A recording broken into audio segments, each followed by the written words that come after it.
¿Cuántos trajeron Biblia en esta mañana? A ver, ¿quién trajo Biblia? Bueno, vamos a abrirla en el libro de los Salmos, el capítulo 107 que está ahí.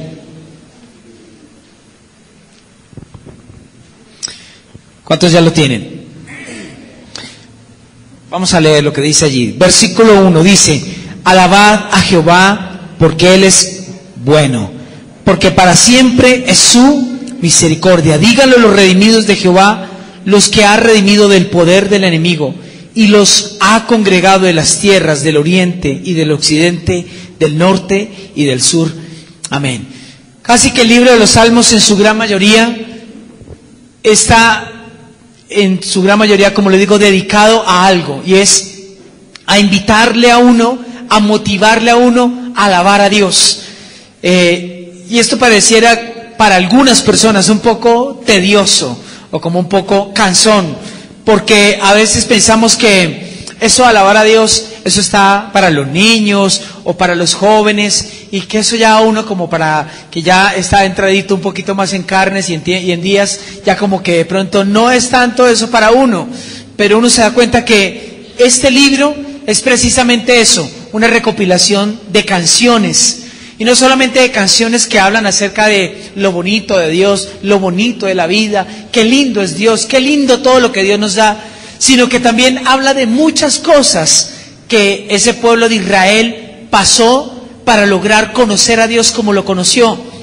En el estudio de los miércoles, la clase de hace 8 días, explicaba yo por qué se habla tanto de Israel. ¿Por qué no va a predicar de, no sé, de Irak o no sé, de Afganistán?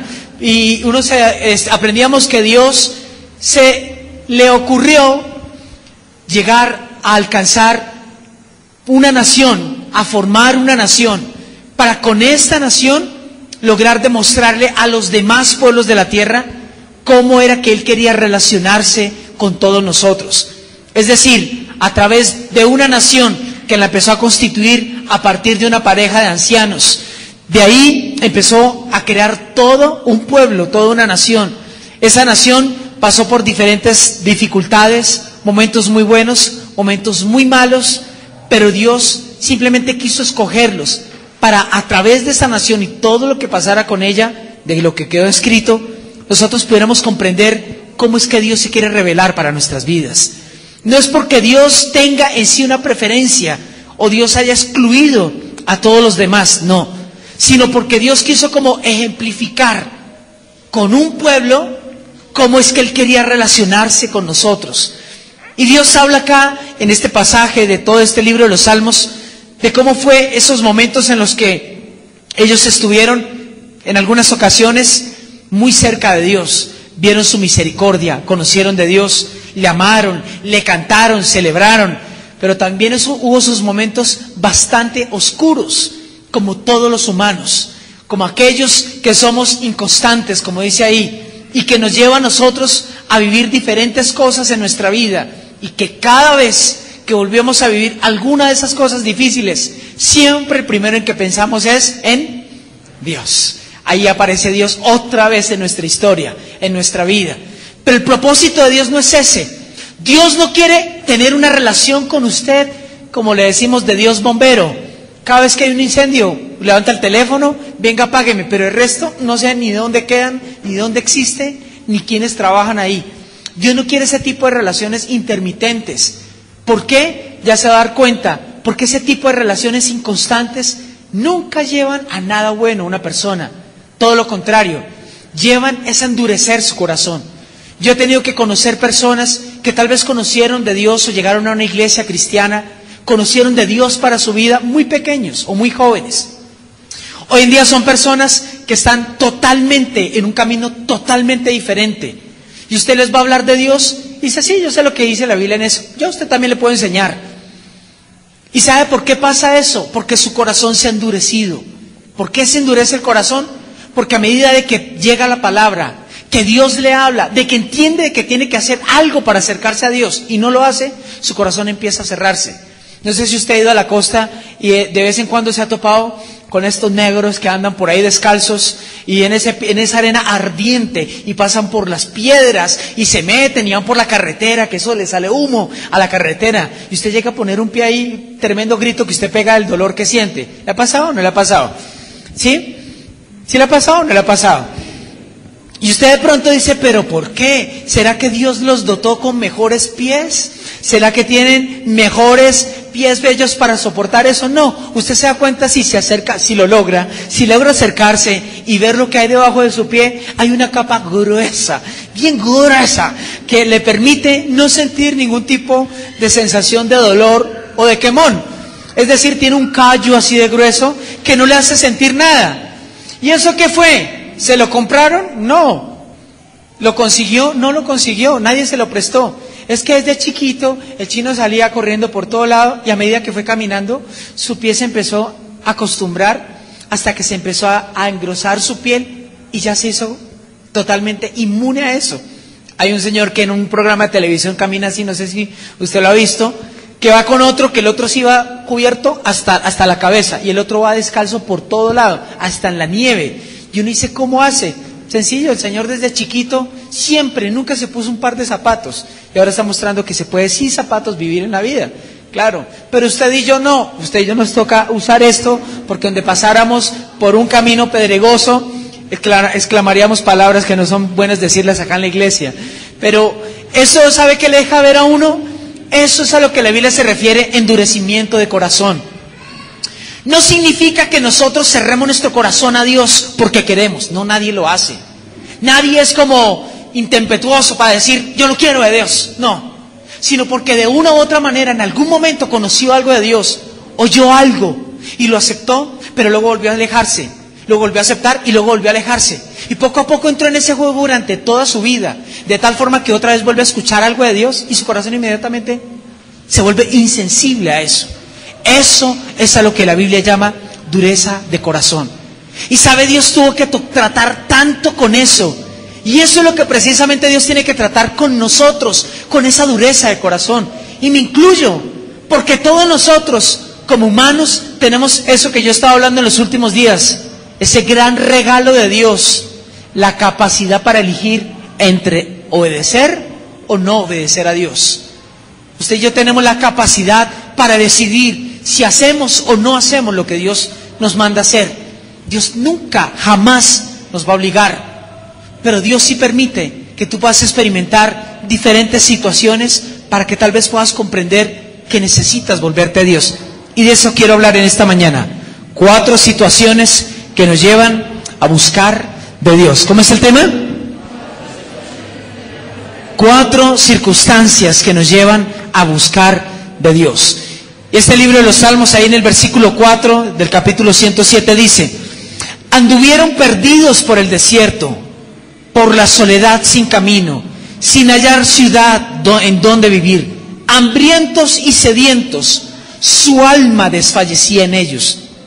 Entonces clamaron a Jehová en su angustia y los libró de sus aflicciones. Los dirigió por camino derecho para que viniesen a ciudad habitable. Alaben la misericordia de Jehová y sus maravillas para con los hombres, porque sacia al alma menesterosa y llena de bien al alma hambrienta. La primera situación de la que aquí empieza el salmista a inspirarse, empieza a ser como un recuento desde el momento en el que Dios escogió a esa pareja de ancianos, a Abraham y Sara, para engendrar a toda una nación, a todo un pueblo. Y lo que dice acá el salmista es: muchos a veces, como nosotros, dice ahí, anduvimos perdidos, errantes por un desierto. Y específicamente nombra sin una ciudad en donde vivir, sin un lugar en donde habitar. Sigue diciendo ahí: hambrientos y sedientos, su alma desfallecía en ellos. Y sabe, una de esas circunstancias que lo lleva a uno a volver a poner sus ojos en Dios, a volver a abrir su corazón a Dios, es cuando uno atraviesa ese tipo de circunstancias, por ese tipo de desiertos. Pero más que simplemente un desierto, es esa inestabilidad de la que él habla. Porque dice, andan errantes, van de un lugar a otro, pero nunca se sienten cómodos, nunca se sienten confortables, nunca se sienten saciados, siempre andan con hambre, siempre andan insatisfechos, no se sienten estables, fijos, determinados en algo que quieran hacer. Algo así era la vida de Pedro, uno de los que empezó a seguir a Jesús y que luego se convirtió en uno de sus cercanos discípulos. Pedro antes era eso, porque antes se llamaba Simón. Y Simón significa eso, significa caña, que cuando es soplada por el viento, la tira para un lado y la tira para otro. Y mucha gente anda así. El mundo es un desierto donde mucha gente anda buscando algún camino. Y muchos se equivocan, se extravían, porque simplemente siguen cierto tipo de doctrinas o de falsas filosofías. Tratan de seguir el modelo de ciertas personas, pero al final se dan cuenta que esas personas también estaban equivocadas. En el estudio de la historia del miércoles les hablaba de eso, de cómo la Biblia habla acerca de la creación de todo lo que existe, de todo el universo. Y mucha gente que ha basado su vida, y digo su vida literalmente, en creer en la filosofía de que todos nacimos de una pequeña partícula que no se sabe dónde nació, ni a dónde fue, ni hasta cuándo va a ser, y que todos venimos con sombra de simios, y la gente se apasiona por creer eso, y todo lo fundamenta en el estudio que un ser humano hizo en sus 50 o 60 y algo años de existencia, y que al final en la cama, en su convalecencia, escribió el último escrito que nadie quiso publicar, donde decía: creo que me he equivocado en una buena cantidad de cosas de las que he dicho, creo que no todo es cierto de lo que diserté, pero muchos desean escuchar, porque simplemente son llevados, son guiados, son arrastrados, porque no están firmes. Y hay gente que es vulnerable a lo que le diga cualquier otra persona. Hay gente que un día termina en un lugar, a los 8 días está en otro lugar, al otro año está en otra condición, todo porque son susceptibles, son maleables, son manipulables, no tienen algo firme en su corazón. Y de eso es lo que habla el salmista. Gente que anda errante, que no tiene una estabilidad en su vida. Dice la Biblia en el libro de Santiago, el capítulo 1, el versículo 8, se lo voy a leer. Dice allí: el hombre de doble ánimo es inconstante en todos sus caminos. Una persona que es de doble ánimo, es decir, que un día es y que otro día no es. Que un día sí anda feliz y el otro día no. Que un día anda con fe y el otro día anda derrotado. Un día se consagra y al otro día no quiere saber nada. Dice, es inconstante en todo lo que haga. No lo digo yo, dice el hombre de doble ánimo. Todo lo que hace es inconstante. Y una persona de esas no es fiable. ¿Por qué? Porque su sí es un tal vez, su no es de pronto, su hoy puede ser más adelante. Nunca sabe realmente qué es lo que quiere. ¿Y sabe por qué? Porque está errante, porque anda buscando. Alguien ofrece un día algo y lo acepta. Otro día otra persona le ofrece algo y lo acepta. Y pronto se voltea a mirar y se da cuenta que su vida ha sido un vaivén, de un lado para otro. Pero nunca ha estado estable en algo, nunca ha sido firme en algo. Dios no quiere eso. ¿Por qué le digo que no lo quiere? Porque en Mateo capítulo 7, Jesús dijo: el que oye mis palabras y las hace, le compararé como un hombre que edifica su casa sobre la roca. Vienen vientos, vienen ríos, vienen lluvias, golpean, pero nunca cae.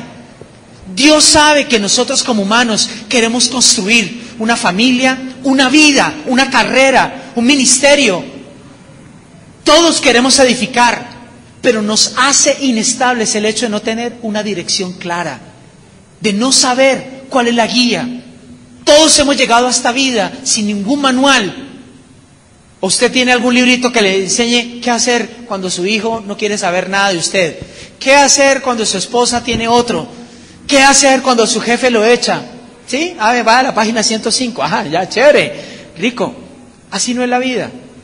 Pero fíjese que si hay un manual que Dios nos ha dado, es este libro.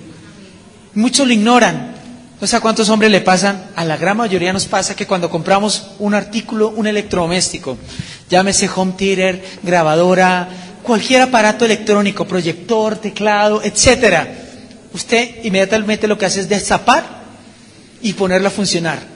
Y si no le prende, le empieza a dar golpes y al último dice: venga, ¿dónde es que está el manual? Porque nos cuesta que alguien nos diga cómo es que se usan las cosas, ¿sí o no? A mí me solía pasar eso y aprendí a primero leer el manual antes de utilizar cualquier aparato. Esa inconstancia de la que habla acá el salmista, como dice ahí, anduvieron errantes, sin una ciudad en la cual habitar. Dice, ¿hasta cuándo qué? ¿Qué dice ahí? Dice ahí, en el versículo 6 dice, entonces clamaron a Jehová en su angustia. ¿Y qué dice ahí? Y los libró de sus aflicciones. Los dirigió por camino derecho para que viniesen a ciudad habitable. Alaben la misericordia de Jehová y sus maravillas para con los hijos de los hombres. Porque Él sacia al alma menesterosa y llena de bien al alma hambrienta. Aquí este salmista también está ejemplificando este momento como el que una persona atraviesa por algún desierto. Porque atraviesa por hambre, por necesidad, por sed, no tiene. Y dice, pero cuando claman a Dios en su angustia, Dios los escucha y los libra de sus aflicciones. ¿Y sabe qué es lo que Dios está esperando de parte de nosotros cuando vivimos ese tipo de dificultades o de circunstancias? Que aprendamos a clamar. ¿Y qué significa clamar? No es hacer una oración repetitiva que le regalan o le venden a usted en un librito. Santo Dios, bendice, Dios ya lo escuchó. No. El clamor es el que viene del profundo del corazón. Es el que viene de lo profundo de nuestra alma. El que expresa una necesidad. El que sale con una oración desgarradora.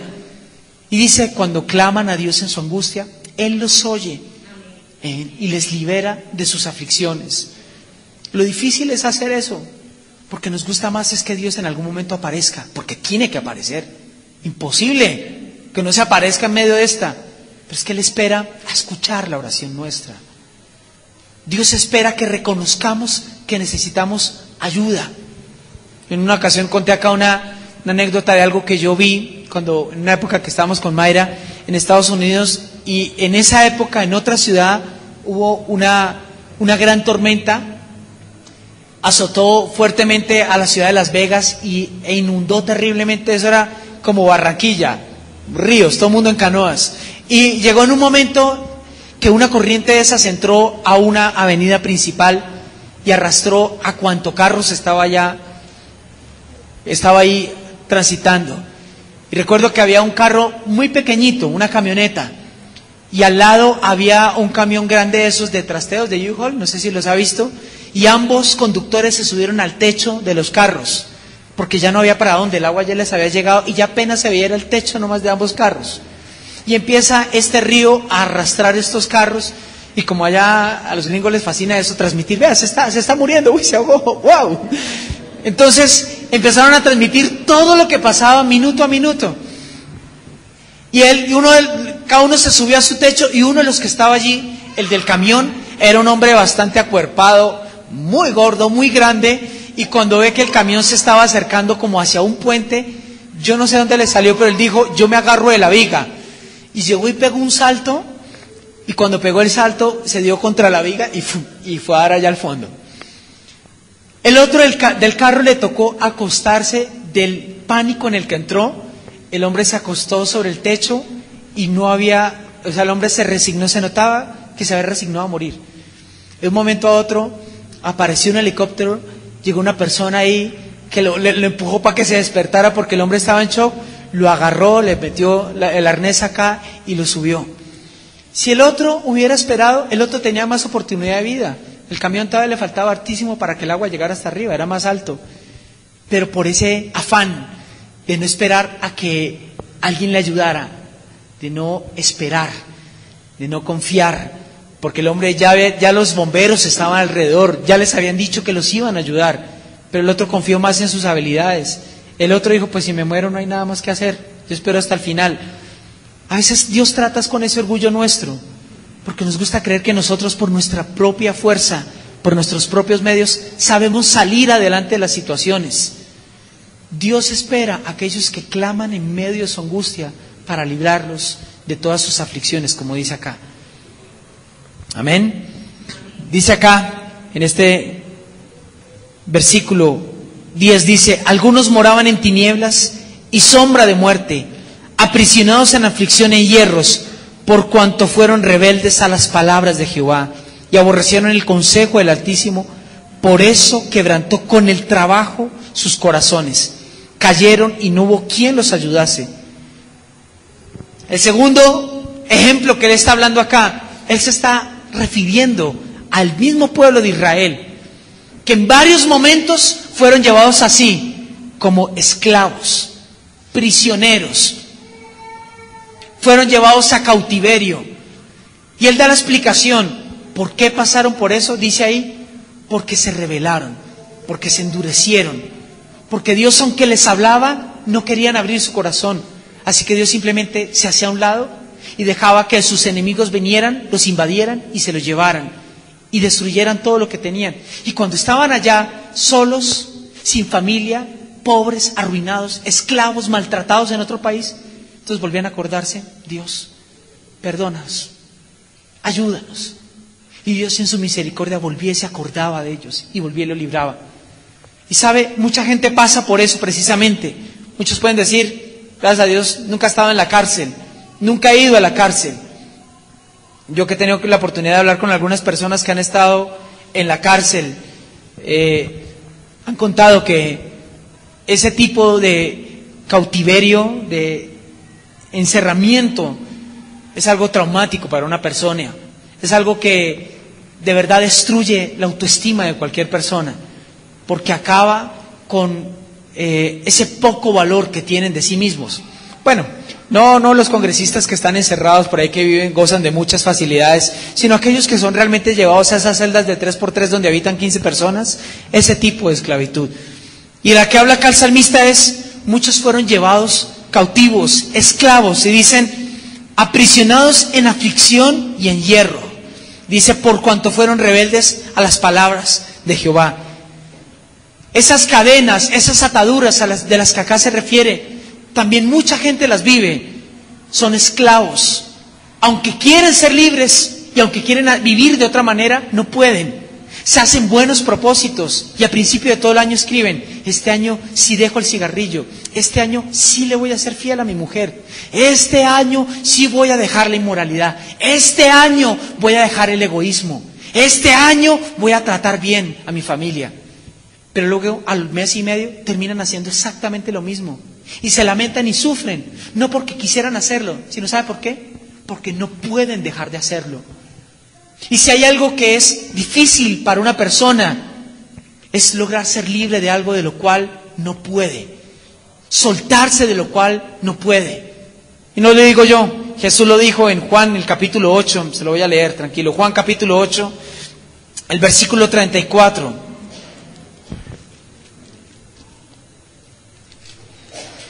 Juan 8:34, dice: Jesús le respondió: de cierto os digo, que todo aquel que hace pecado, esclavo es del pecado.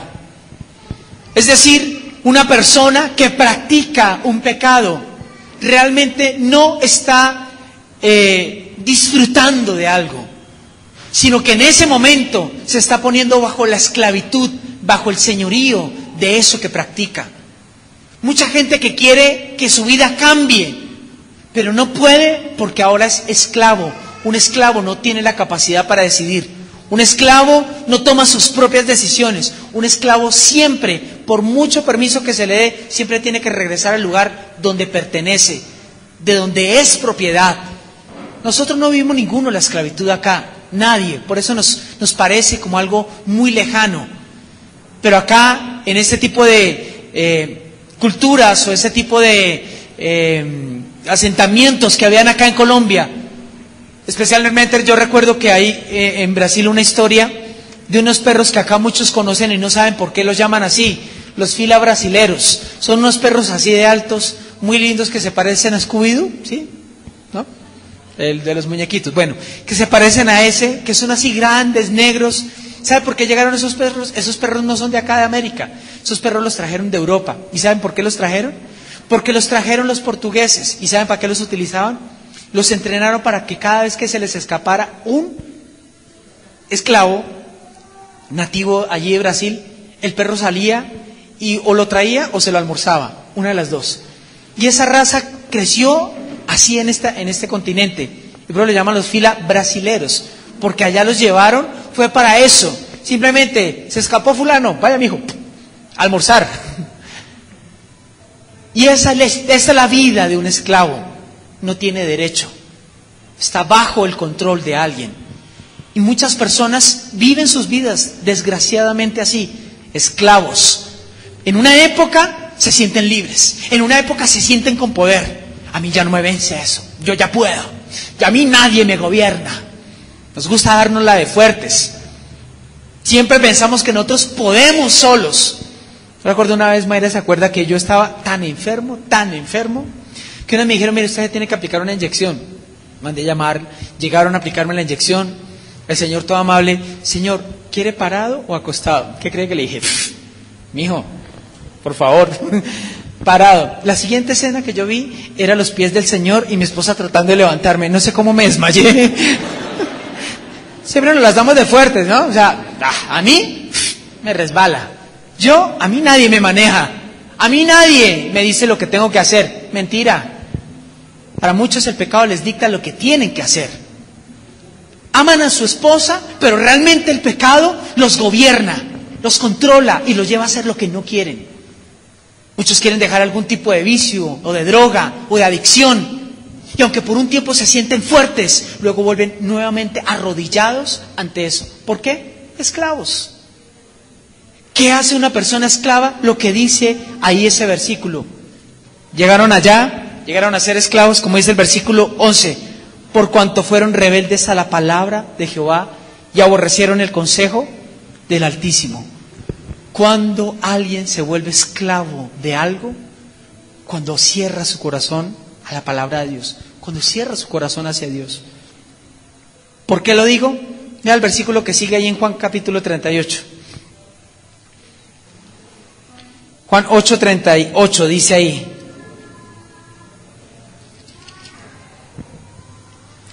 Es el versículo que sigue.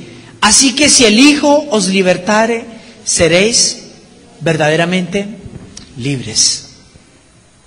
La única solución para que una persona sea libre de la esclavitud es que el Hijo de Dios le haga libre. No son terapias, no es la ayuda psicológica que pueda brindarle un hombre. Puede ayudar, puede aportar, claro que sí, pero libertad se vive cuando el Hijo de Dios viene a su vida y libera su vida de la esclavitud. No sé por qué estoy hablando de esto, pero bueno. Luego dice ahí más adelante, en el mismo capítulo 107, en el versículo 17 al 22, dice: fueron afligidos los insensatos a causa del camino de su rebelión y a causa de sus maldades. Su alma abominó todo aliento y llegaron hasta las puertas de la muerte, pero clamaron a Jehová en su angustia y los libró de sus aflicciones. Envió su palabra y los sanó y los libró de su ruina. Ella utiliza una palabra en ese verso 17, insensato. ¿Sabe qué significa la palabra insensato? Los que dependen de su propia sabiduría. Sabiduría que a los ojos de Dios es una locura. Eso es lo que transfiere esa palabra. Aquel que se apoya en su propio conocimiento, en su propia experiencia. Dice, los insensatos fueron afligidos a causa de su rebelión. Y dice, su alma abominó todo alimento y llegaron hasta las puertas de la muerte. Y acá lo que está hablando es acerca de ese capítulo en Números, cuando el pueblo de Israel iba por el desierto. Y dice la Biblia que en ese momento que iban atravesando el desierto, liderados por Moisés, dice, se cansaron y no quisieron andar más. Aborrecieron el maná que venía del cielo. Dijeron, estamos hasta acá de este maná. Todos los días, maná por la mañana, maná al mediodía, del media nuevas. Todo es con maná. Dijeron, ya no más maná. ¿Qué le pasa a Dios? ¿No sabe preparar nada más? Y dice, Dios escuchó eso y dijo, ¿ah, sí? Dijeron, necesitamos que nos des algo más. Necesitamos que nos envíes algo más. Entonces Dios les mandó carne. Y y comieron tanta carne que dice la Biblia que hasta por las narices les salía literalmente de la cantidad de carne que comieron. Y luego tampoco se cansaron de eso. Luego volvió el maná otra vez. Maná omelette, maná en goulash, maná. Ya estaban cansados, no sabían qué receta más inventarse. Dijeron un día que se volvieron a cansar otra vez del maná. Dios dijo, hoy sí no les voy a mandar ni carnecita ni pescado. Dice que les envió una plaga de serpientes que empezaron a morderlos. Atravesaron por algún lugar donde empezaron a salir las serpientes y empezaron a morderlos, y empezó a morir cientos de personas del pueblo. Y todos vinieron a Moisés, perdónanos, danos maná, perdónanos. Y dice que la Biblia que Moisés clamó a Dios y le dijo, Señor, ¿qué hago? Y él les dijo, coge bronce y vas a hacer una forma de una serpiente, la vas a colgar en un palo, y todo el que venga acá y ore va a quedar sano. Por eso es que usted ve en el simbolito de los médicos la serpiente, de ahí está tomado. Y dice que todo el que venía y oraba y miraba quedaba curado. Ese es el pasaje al que tal vez este salmista se está refiriendo, pero puntualmente se refiere a la enfermedad que vino a ellos por causa de su rebelión, por causa de su endurecimiento. Y eso es cuando muchas personas sufren en su vida, sufren en su cuerpo a causa de haberse alejado, de haberle dado la espalda a Dios, cuando han cerrado su corazón a buscar de Dios, y por ello vienen cosas a su vida. Pero no solamente se refiere a aquellos que tal vez por una manera equivocada u obstinada, sino también a aquellos que padecen de alguna enfermedad o algún mal. Dice, cuando claman a Dios en su angustia, Dios envía su palabra y los liberta y los sana. Yo cuando tenía 17 años, y acá la doctora Mayra puede dar fiel testimonio de eso, que cuando yo tenía 17 años, a mí me empezó a dar una enfermedad, no, yo tenía un dolorcito raro, y a mí me empezó a doler, y a doler, y me empezó a doler mucho más agudo, hasta el momento en el que yo ni me podía ni parar al baño. Y para mí empezó a hacer esto algo tan degradante, porque mi mamá tenía que acompañarme a mí al baño, yo no me podía parar literalmente de la cama. Fuimos, ella me llevó a donde un doctor cristiano, menos mal era cristiano, porque el parte médico que le dio es, no señora, su hijo, póngale 6 meses, ese chino ya queda postrado ahí en la cama. Y para mí fue algo tan doloroso en mi vida, me dolía todas mis articulaciones, me dio una artritis reumática juvenil degenerativa y no sé qué más. Y para mí fue algo bastante fuerte pensar que Dios permitiera que en mi vida me pudiera pasar algo así. Mayra, recuerdo muy bien, una vez, después de haber ministrado en un campamento, ella llegó y me vio ahí en la cama, y yo con el deseo de quererme parar, de querer hacer cosas, y realmente lloraba porque no podía físicamente, hasta que clamé a Dios en medio de mi angustia, envió su palabra y me sanó, porque así es Dios. Y tal vez para nosotros lo que vemos en nuestra vida pareciera imposible, pareciera que no tiene solución. Nosotros hemos visto la mano de Dios en nuestras vidas, en nuestras hijas. Yo acá lo he contado cuando nosotros teníamos a Alejandra, que tenía unos 4 años de edad. Ella empezó a tener un problema de pielonefritis aguda. Eso es que su riñón se le volvió absolutamente toda su orina al riñón izquierdo y se empezó a infectar y a dañar el riñón. Le tomaron una gamografía que en esa época solo la hacían acá en 2 hospitales y su riñón estaba como partido con un cuchillo. Nos decía el doctor, mire, para que le habían pasado un cuchillo al riñón, así, 3 huequitos tiene. Nos dijo, hay que quitárselo, por favor vaya no sé dónde, tal día que le van a empezar a explicar cómo se hace una diálisis para un niño de 4 años en adelante. Y nosotros empezamos a sufrir con eso, porque amábamos a Dios, buscábamos su palabra y decíamos, ¿por qué Dios permite eso? Hasta que clamamos a Dios en nuestra angustia, y antes de que le fueran a programar su operación, ella estuvo hospitalizada mucho tiempo, perdió muchísimo tiempo de colegio. El día que salió el siguiente examen, el doctor nos dice, llévese a su hija, señor, no tiene absolutamente nada. Y el año pasado fue mi esposa, le sacó otro examen y está completamente sana. Porque cuando tú clamas a Dios en medio de tu angustia, Él dice lo que hace acá. Él envía su palabra y lo sana y lo libra de todas sus aflicciones. ¿Qué espera solamente Dios? Que clamemos, que realmente le busquemos. Eso es lo que Dios espera de parte nuestra, como lo dice ahí, verso 19. Pero clamaron a Jehová en su angustia y los libró de esas aflicciones. Envió su palabra y los sanó y los libró de su ruina.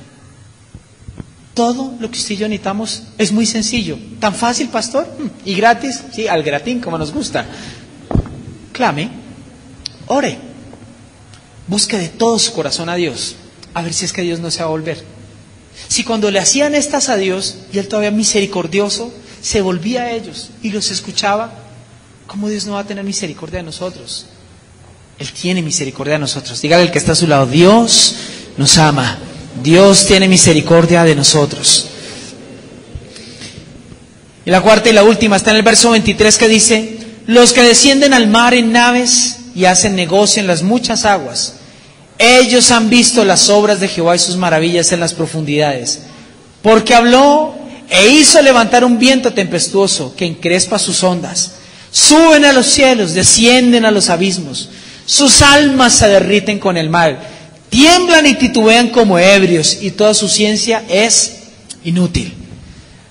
Habla acá de lo que experimenta una persona que está en alta mar. No sé cuántos acá son marineros. ¿Acá hay alguien marinero?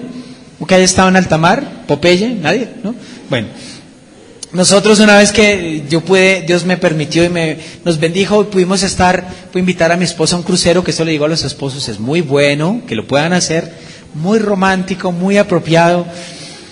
Yo pude invitarla y yo recuerdo que ese día, de esos días que estuvimos, eso fue hace unos años, preciso, mi cumpleaños cayó en el crucero. Ay, corcho, bueno, pero esa noche, casualmente, me tocó cuadrarlo así. Pero yo recuerdo que con Mayra esa vez salimos a la proa, la popa es la adelante, la proa es la adelante, ¿cierto? La proa es la parte de adelante del barco, salimos a lo Titanic.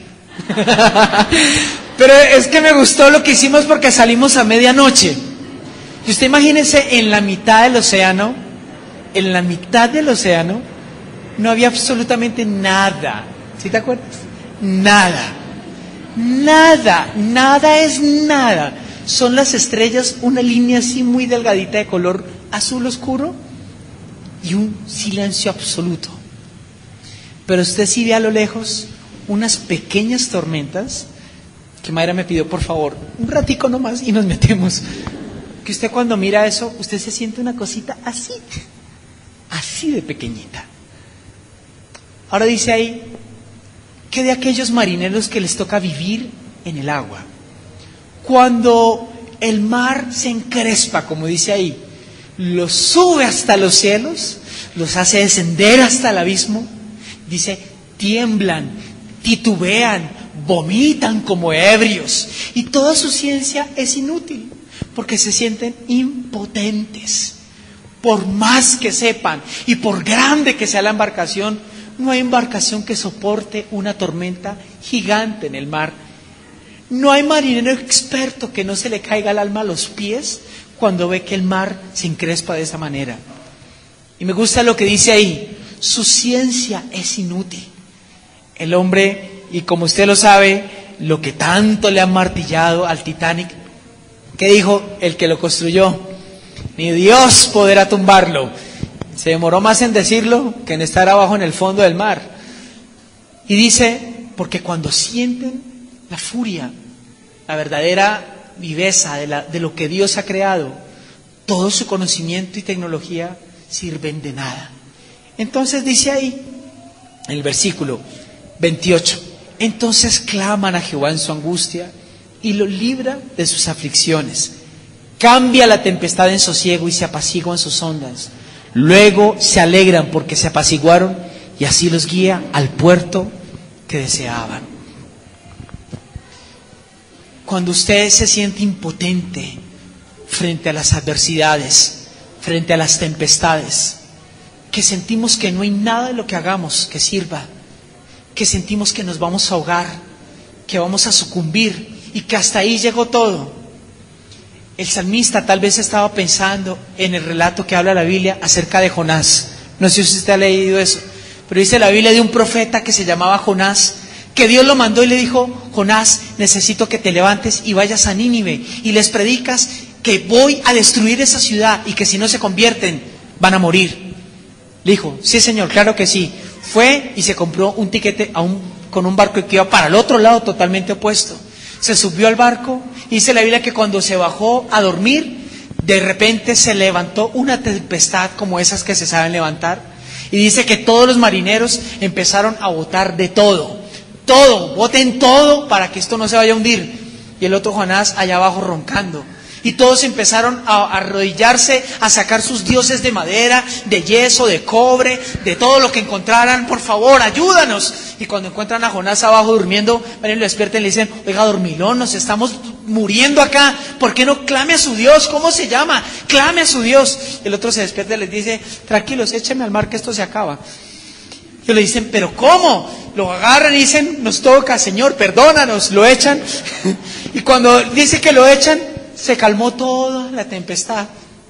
Y ahí cambió todo. Esto dice que estos hombres se arrodillaron, temieron y dijeron: ay, Dios mío, gracias a Dios no era yo. Pero cuando cayó Jonás al fondo del agua, lo tomó un pez, se lo devoró y estuvo 3 días allá dentro de ese pez. No es una fábula de niños, no es un cuento para que los hijos se duerman, es realidad. Y tal vez a eso es a lo que se refiere el salmista, a cuando usted está en medio de una tempestad en su vida, cuando se levanta todo en contra a su alrededor, en su propia casa, en su trabajo, en su negocio, cuando la gente que usted ama empieza a volverse en contra suya, cuando no pareciera haber ninguna salida, ni nada que usted hiciera que pudiera arreglar la situación. ¿Es el momento para qué? Para clamar a Dios en medio de la angustia, porque Él tiene el poder para calmar la tempestad, como dice ahí. Jesús lo hizo con sus discípulos cuando iban atravesando el mar de Galilea. Dice la Biblia que Jesús se subió con sus discípulos en una barca y les dijo: remen hasta la otra orilla. Y cuando estaban remando, de pronto se levanta tremenda tempestad y Jesús durmiendo. Él no se levantó y dijo: no, échenme al mar. No, Él simplemente se levantó y dijo: mar, cállate, cálmate. Y dice que en ese momento se apaciguó absolutamente todo lo que los estaba haciendo a ellos temer por sus vidas. Ese es el Dios en el que nosotros confiamos, en el que espera hasta que usted lo busque a Él. Porque Dios no les impidió vivir por ese momento.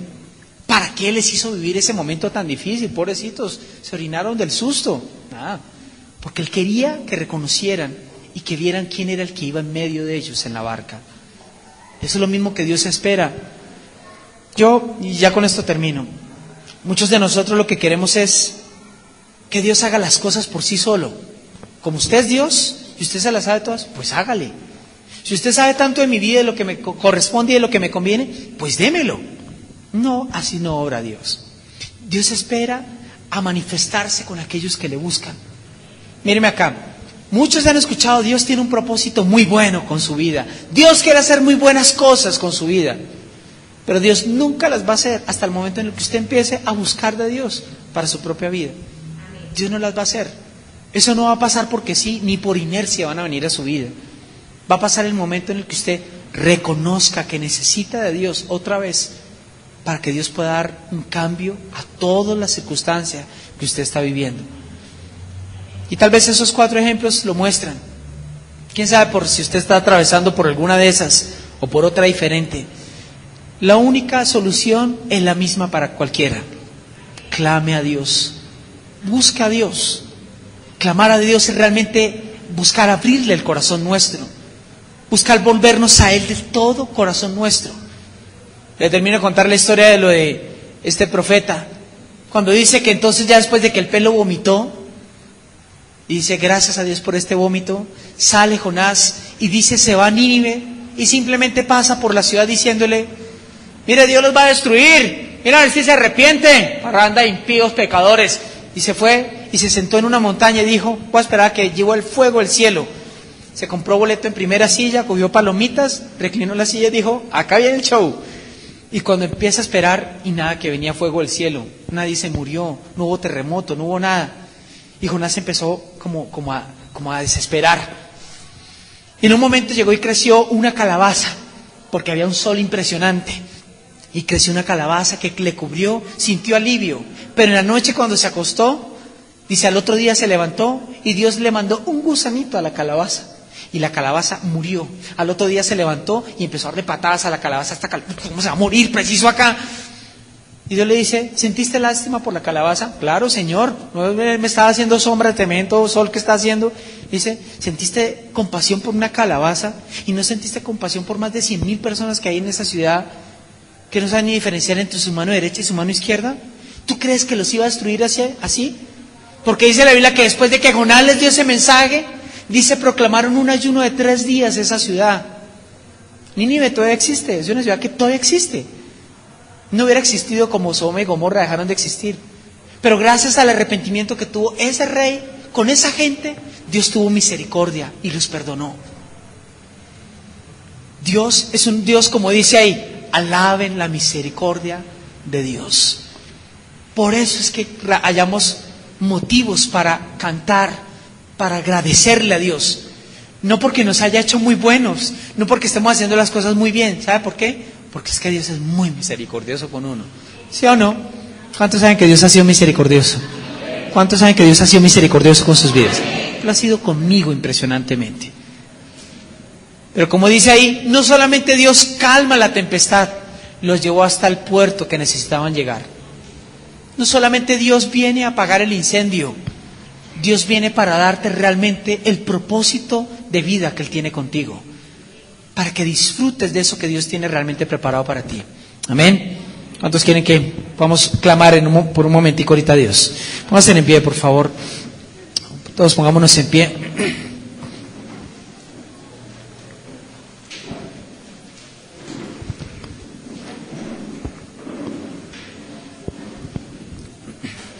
Todos cerremos nuestros ojos, por favor, en esta mañana. Todos inclinen sus rostros si son tan amables.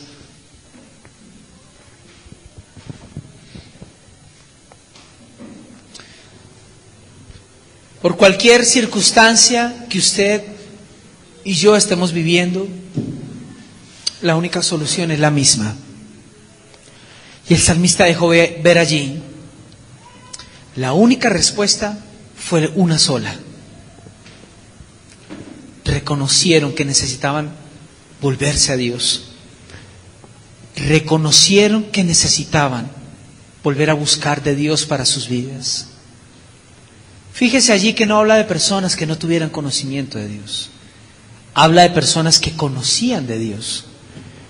Pero habla de personas que se habían extraviado, se habían alejado, se habían apartado, le habían dado la espalda. Algunos se rebelaron con causa, sin causa.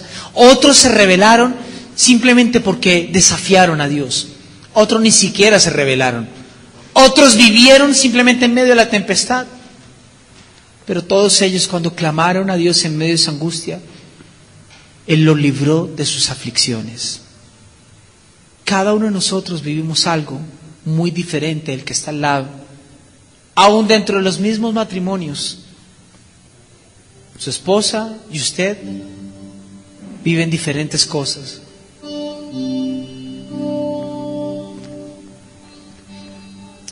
Yo sé que si en esta mañana clamamos a Dios, no como una oración vana, pasajera, sino realmente buscamos orar delante de Él con todo nuestro corazón, Dios va a restaurar la vida de cada uno.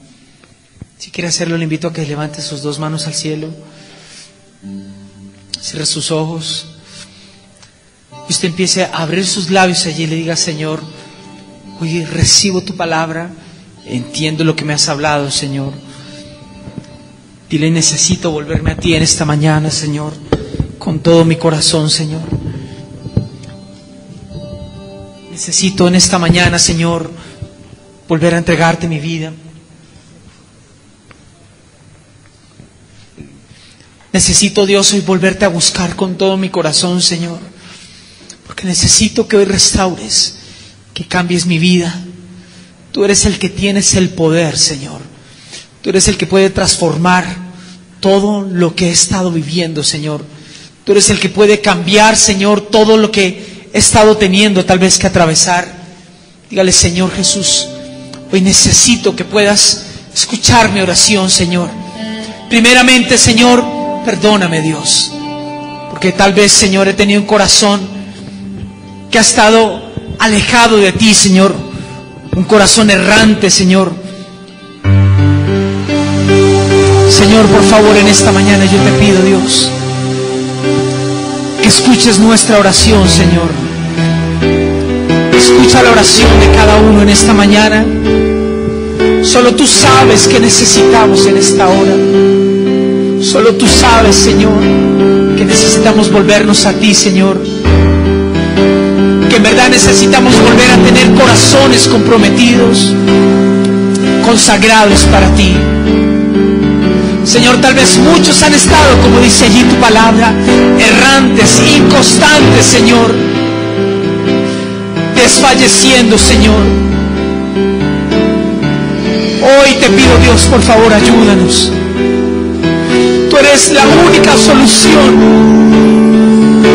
para el corazón que está errante, para el corazón que está sediento, para el que se halla inconstante en su vida, para el que siente que es llevado por doquier por el viento. Dios, hoy te pido en esta mañana, opera ese cambio en nuestras vidas, Señor. Tal si todos allí levantamos nuestras manos, cerremos nuestros ojos. Ahora que este es el momento para empezar a clamar y le digas, Señor, me vuelvo a ti con todo el corazón, Señor. Me vuelvo a ti, Señor, buscando tu rostro en esta mañana. Quiero que cada uno empiece a levantar su voz. No se quede con sus labios cerrados. Abra su boca, abra sus labios y empiece a orar en esta mañana. ¿Cómo oraría una persona que está en medio del desierto? ¿Cómo oraría alguien que está desfalleciendo, hambriento, sediento? ¿Cómo clamaría alguien que necesita ayuda? ¿Cómo clamaría alguien que está esclavo, encadenado, atado? Alguien que sufre. Tal vez usted hasta este día se ha sentido esclavo. Dígale, Señor, en esta mañana necesito pedirte, libera mi vida, Señor. Libérame de toda cadena, libérame de toda atadura en mi vida, libérame de todo vicio, Señor.